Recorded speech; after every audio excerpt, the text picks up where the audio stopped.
بفيديو اليوم جايبت لكم مكان غير شكل بالشام، بس خلينا نكون متفقين اول شيء انه هذا الفيديو حيكون اكثر شيء لعشاق الاكلات النباتيه واكله المقالي حصرا. هلا بتعرفوا انتم انه اكله المقالي غير صحيه اطلاقا، وفيها تقريبا فوق المليار كالوري، يعني فينا نقول. بس بتعرفوا انتم قديش هي الاكله طيبه، وفيكم تقولوا انه هي الاكله الاولى للسيران السوري. بس كمان بنفس الوقت وقت الواحد بده يعملها بالبيت كثير بتاخذ معه وقت وكثير يكون فيها غلبه.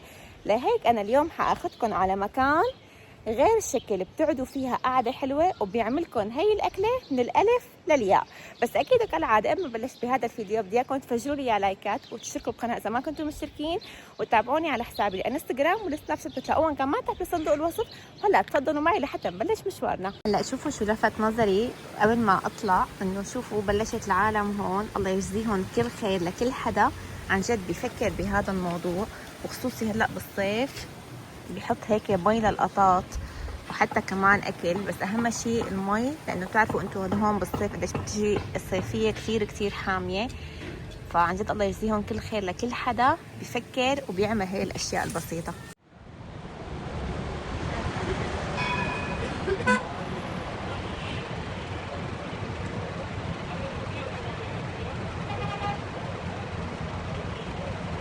هلا المكان اللي جاي عليه الشيء الحلو فيه انه فيكم تجوا بسيارتكم، لانه قدام المكان دغري هون فيكم تصفوا السيارات.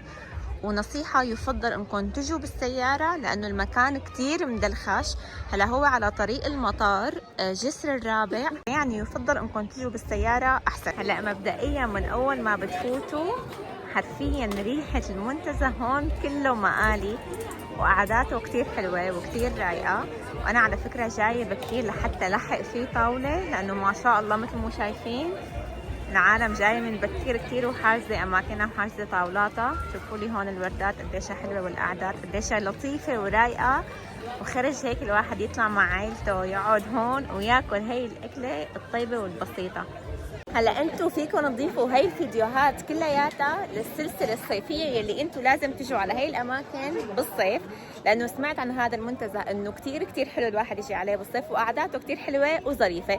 لهيك قلت لازم اجي واعملكم فيه جوله، وقلت لازم كمان خبركم على السيستم تبع هذا المنتزه. هذا المنتزه فيكم تجيبوا معكم اكلكم وشربكم، ما عدا خميس وجمعه بتكون دائما الاولويه للمطبخ تبعهم. الدخولية بتكون 70,000، بيتضمن الكرسي والأكل يلي هن بنزلكم إياه، يلي هي شاملة المقالي كاملة حتى مع السلطة. هلا شايفين القعدات هون كلياتها بتكون طاولات، وفوق منها أغلبية الكراسي والطاولات بتكون مشدرة مشان هلا بالصيف كمان ما تكون الشمس حامية عليكم. القعدات بصراحة كتير ظريفة. هو المنتزه مو كتير كبير، بس يعني فيه قعدات كتير حلوة وظريفة. طبعا الأكل بيقدموا لكم إياه، بيجيبوا لكم هي الطاولة بتكون شاملة المقالي كلها مثل ما قلت لكم من الألف للياء.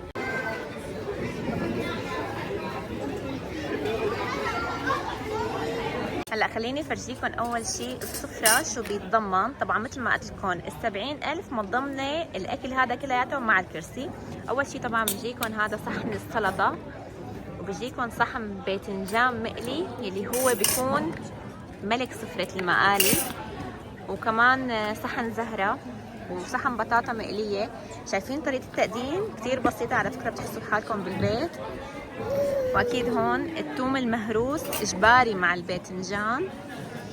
جايبيكم هون كمان بابا غنوج او مثل متبل باذنجان، شايفين الباذنجانايه مثل ما هي، وصحن متبل هون، وفي قلاية بندورة كمان يا عيني. وهذا العشق انا جاي على هذا المكان كرمال هذا الشيء اللي هو الفتوش المتقدم بهي الطريقة. طبعا هذا الفتوش لازم يتكسر بهي الطريقة. يا ويل قلبي على هالمنظر. هلا لحتى تعملوا اطيب سندويشة مقالي لازم تحطوا باذنجان، وتحطوا لها كمان زهرة، واكيد بطاطا مقلية، وبتكون تضيفوا لها عصرة ليمون هيك مشان الزهرة، مع رشة بقدونس. يا عيني على هالمنظر. شو بتحطوا لها كمان؟ بتحطوا لها قلاية البندورة. يا ويل قلبي، مع سندويشة المقالي تطلع خرافية. ولازم كمان تختموها بشوية ثوم مهروس ولحسة كاتشب. الكاتشب مع الميكس تبع المقالي بياخدكم لعالم تاني. يعني فيكم تقولوا انه هي سندويشة السعادة بالنسبة لإلي، فيها كل انواع المقالي. يا عيني بسم الله.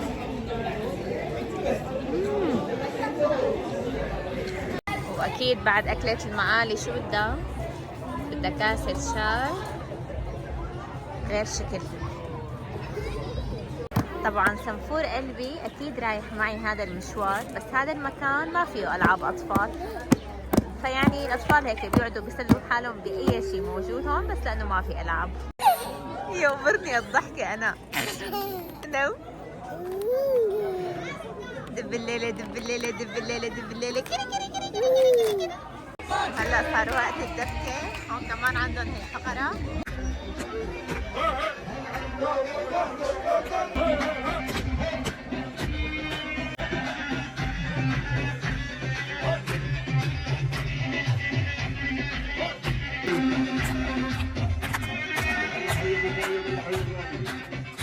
طبعا هون شوفوا بكون محطوط كيف بتحضر الاكل هون كله، بسم الله ما شاء الله. هذا هون الباذنجان، هون البطاطا، شايفين؟ هي هون الزهرة مقلية وجاهزة.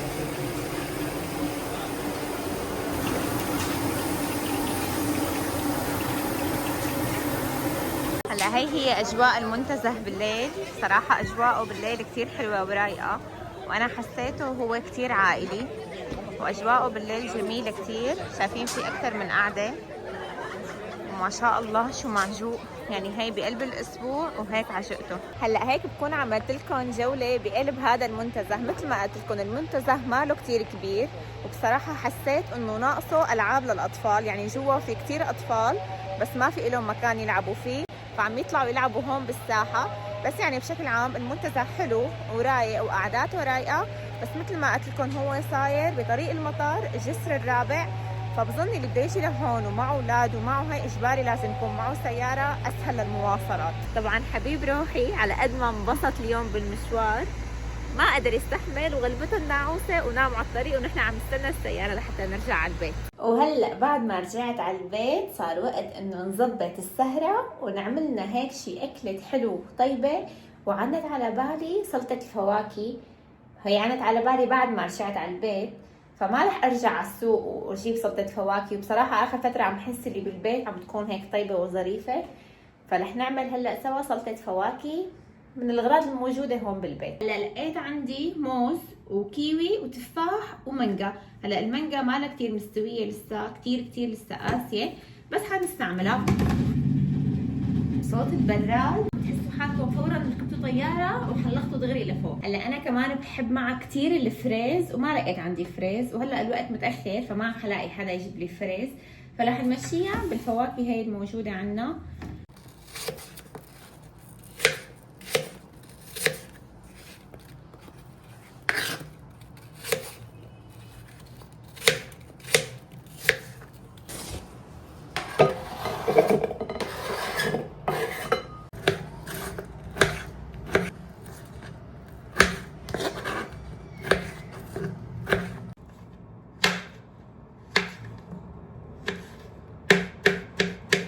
هلا لقيت عندي كمان علبة اناناس فيها شرايح اناناس، فقطعتهم هيك كمان قطع صغيرة، وكمان رح ضيفهم فوق سلطة الفواكه.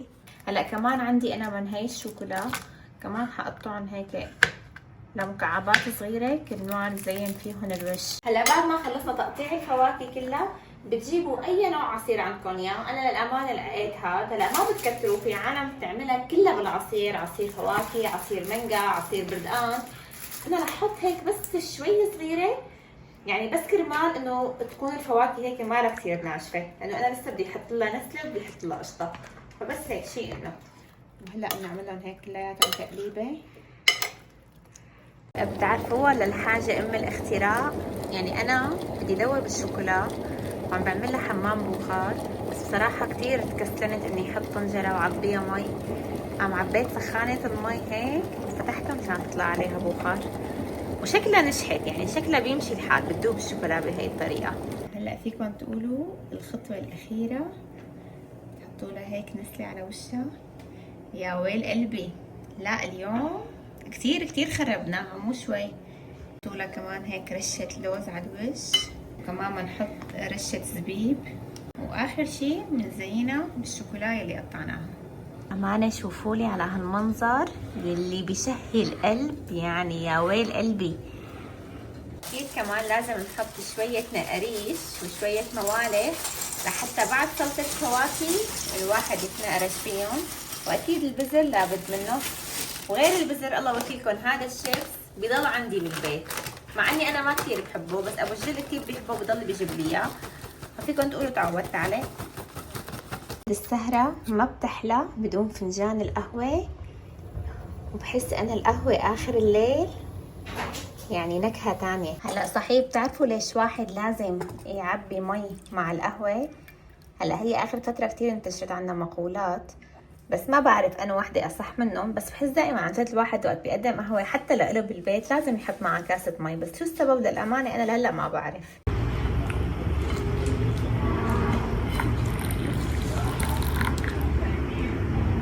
شوفوا لي على هالمنظر، مخرج افتح هيك محل سلطات فواكه، يعني شو بدكم احلى من هيك سهرة رايقة وبسيطة. والاحلى من هيك انه طالع مسلسل ابو جانتي على التلفزيون. هذا المسلسل قد ما الواحد شافه بيحس حاله ما عنده مشكلة يعيده لو مليون مرة. بعد القيلولة اللي اخذها شكلنا اليوم سهرتنا صباحية. دب الليلة دب الليلة دب الليلة كري كري كري كري كري كري. هلا اليوم بدي اياكم تعذروني على دقة الفيديو، لانه بصراحة عم صور بالجوال وانا ماني متعودة ابدا اني صور بالجوال، لهيك طول الوقت حاسة حالي عيوني محولة، مالي عرفانة وين اطلع على حالي، اطلع على الكاميرا.